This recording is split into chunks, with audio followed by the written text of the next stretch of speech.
ఎక్కడికి వెళ్ళినా కానీ ఇంతమంది యువత పవన్ కళ్యాణ్ సభలకి జనసేన సభలకి ఎందుకు వస్తున్నారంటే నిరుద్యోగం అమితంగా పెరిగిపోయింది. ఏ మూలకి వెళ్ళినా విద్యార్థులను ఒకటే అడుగుతున్నారు, యువత ఒకటే అడుగుతున్నారు. ఏ దేశమైనా వారిని గుర్తించాలి, సంపదని. ప్రతి ఒక్కళ్ళు, ప్రతి రాజకీయ పార్టీ యువతని ఓట్లేసే వాళ్ళుగా ఎక్కువ శాతం యువతకి ఉంటే మనకు ఓట్లు పడితే వాళ్ళు ప్రభావితం ఎలా చేయాలనుకున్నారు. కానీ ఈ యువతకి 5 కేజీల బియ్యం కాకుండా 25 సంవత్సరాల భవిష్యత్తు ఇచ్చే నిజమైన విధి విధానాలు ఏమి ఇవ్వాలి అని ఒకళ్ళు ఆలోచించలేకపోతున్నారు.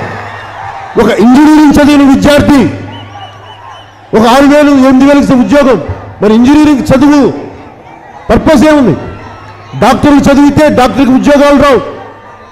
65-80 వేల మంది డాక్టర్లు ఉత్తీర్ణులైతే 200 ఉద్యోగాలు బయటకు వస్తాయి, 1000 ఉద్యోగాలు వస్తాయి.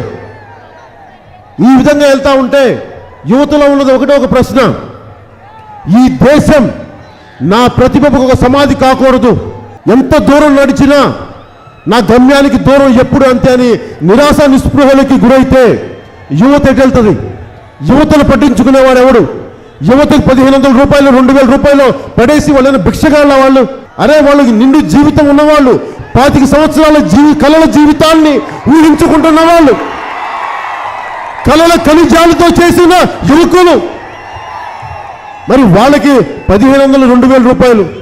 చంద్రబాబు నాయుడు గారు ఒకటే అడగాలనుకుంటున్నాను, నీ లోకేష్ గారికి కూడా మరి 1,500 నుంచి ఇంట్లో కూర్చోమని చెప్పండి. ఆయన ఎందుకు పంచాయతీరాజ్ శాఖ మంత్రి? ఎందుకు ఆయనకి?